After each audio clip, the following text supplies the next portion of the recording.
Untung orang NU itu tidak terlalu memperdulikan kiainya mandi apa enggak mandi, nggak terlalu memperdulikan kiainya itu wangi apa enggak wangi.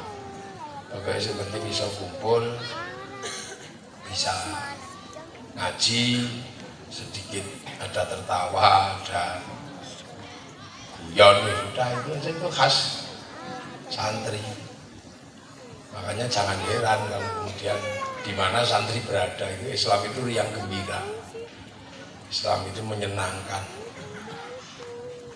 dan yang senang bukan cuma santri, semua ikut senang. 24 jam dalam 1 tahun itu kalau santri gerak itu semuanya senang, senang semua. Bakul bakso ikut senang karena bisa jualan, bakul pentol cireng juga ikut senang. Nah, itu khas santri. Ada apa aja senang, ada orang hidup ya senang, ada orang mati ya senang, kumpul-kumpul. Pokoknya itu khas santri di Indonesia. Sehingga ada sesuatu yang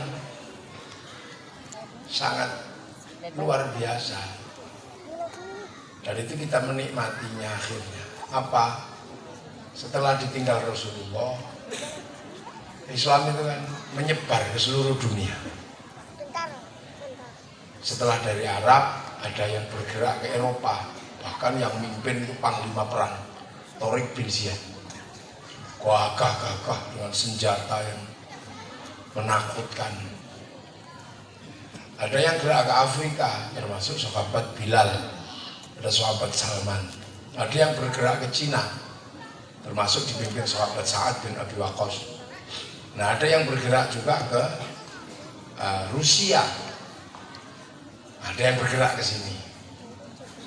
Nah, akhirnya kemudian uji material, ya, setelah sekian lama ada sesuatu yang paling menarik.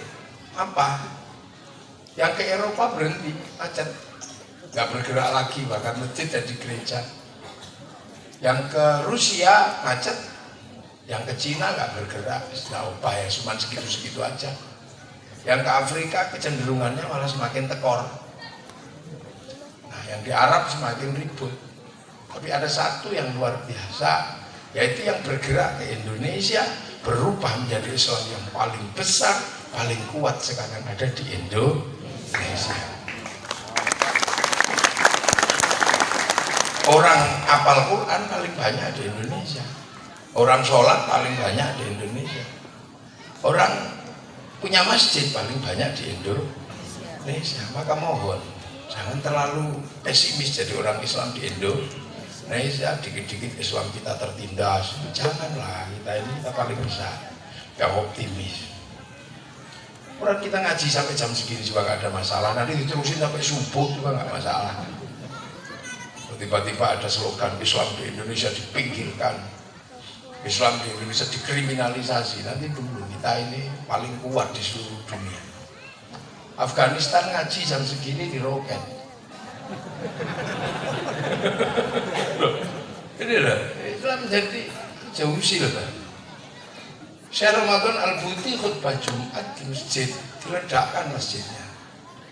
Di Pakistan orang Maulid Nabi tempatnya diledakkan. Di Malaysia jam 10 malam sudah tidak boleh ada pengajian. Coba.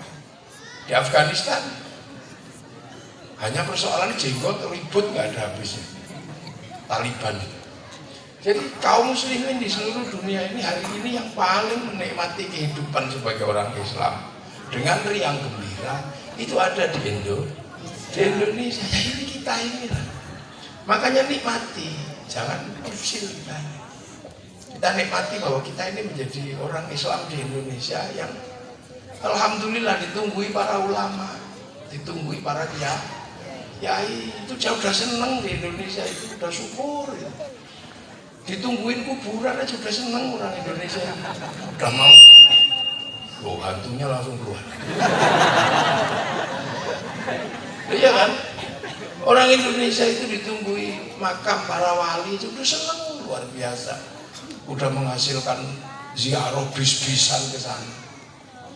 Kita ini ditunggui bajunya tinggalannya Sunan Kalijaga, baju Ontokusumo, dia udah seneng. Tinggali tongkat, udah seneng gitu. Bahkan ditinggali petilasan aja kita udah seneng, udah mau kumpul. Alhamdulillah kita juga ditungguin oleh para ulama, al-ulama warasatul anbiya. Kita udah seneng tungguin para ulama, tungguin para habaib. Kita seneng sudah semua ini besok. Nah sekarang ada yang nggak terlalu pede ditungguin para ulama, nggak pede. Dia lebih memilih kayak pengen ditungguin Kanjeng Nabi gitu. Jadi nggak pede kalau nggak ditungguin Nabi. Zaman Nabi nggak ada ini nggak ada ini zaman Nabi. Ini nggak ada ini zaman Nabi. Ya karena kamu juga nggak ada di zaman Nabi. Nah makanya peringatan Maulid Nabi itu penting. Pentingnya luar biasa. Untuk mengingat bahwa Nabi itu lahirnya tidak di Bekasi. Nabi itu lahirnya di Makkah sana, makanya namanya Muhammad. Kalau mungkin lahir di sini bisa namanya Joni, bisa. Tapi karena Nabi Muhammad ini orang Makkah, orang Arab,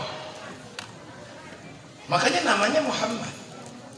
Dan orang-orang yang hidup bersama Nabi namanya juga khas Timur Tengah. Abu Bakar, Umar, Utsman, Ali, itu sahabat yang percaya. Lah yang musuh ya Abu Jahal, Abu Lahab. Gak ada sahabat namanya Paimin itu yang gak ketemu. Nah ini mengingatkan kita bahwa Rasulullah itu lahirnya di Makkah. Lahirnya di Makkah, bukan di Bekasi. Artinya ada jarak 9 jam naik pesawat. Ada jarak yang kalau kita renang di sungai di kali mungkin nggak ketemu, kentir gitu kan. Artinya kalau Rasulullah hidup di sana tahun 600, kita ini tahun 2022, manusia umurnya paling 100. Itu pun udah pilih-pilih rata-rata 60 lah kayak rata-rata. Artinya kalau ada antara tahun 600 ke tahun 2022 ada sekitar 1.500 tahun. Artinya di situ ada susunan orang, ada melibatkan beberapa orang yang menghubungkan kita kepada Rasulullah. Artinya kalau al-ulama warasatul anbiya, di situ sudah banyak sekali pewaris yang menjadi mata rantai kita sampai kepada Rasulullah. Gitu loh. Makanya ada konsep ahli sunnah wal jamaah, gitu loh. Jadi ono istilah ahli sunnah wal jamaah. Jadi ada orang yang beruntung ketemu langsung Nabi. Nah itu namanya sahabat. Nah ada orang yang pengen belajar sama Nabi nggak ketemu Nabi, tapi ketemunya sahabat karena Nabi sudah meninggal. Nah orang itu namanya tabi'in, pengikut. Kemudian ada orang pengen belajar sama Nabi nggak ketemu sahabat, ketemunya tapi orang itu disebut tabi'in, pengikutnya pengikut. Nah ada lagi yang generasi pengen belajar Nabi nggak ketemu, sahabat nggak ketemu, tabi'in nggak ketemu, ketemunya tabi'in. Nah itu namanya tabi'in, pengikut. Nah kalau sampean namanya apa? Muridnya Kiai Yatin namanya apa? Lah itu tabi'ut. Aku aja. Jadi ini kesadaran dasar, ada namanya kesadaran ruang waktu ini penting untuk disampaikan. Itulah. Nah ini yang kayak gini ini, itu makanya ada konsep ahli sunnah wal jamaah. Ada konsep sirotol mustaqim. Di situ ada sirotol ladzina an'amta alaihim, ada berisi orang-orang. Nah, jangan kamu paksa kemudian menghilangkan orang-orang ini. Kadang kan ada orang maksa, nggak boleh ada orang-orang ini, tapi langsung melompat kembali ke sumber awal Al-Quran dan Sunnah. Makanya akhirnya orang-orang seperti ini nggak bisa hidup berdampingan secara rukun dengan masyarakat. Hasilnya apa? Ya congkrang, bertentangan. Nah itu. Loh, makanya kita ini termasuk golongan orang yang beruntung, punya konsep ahli sunnah wal jamaah yang matang.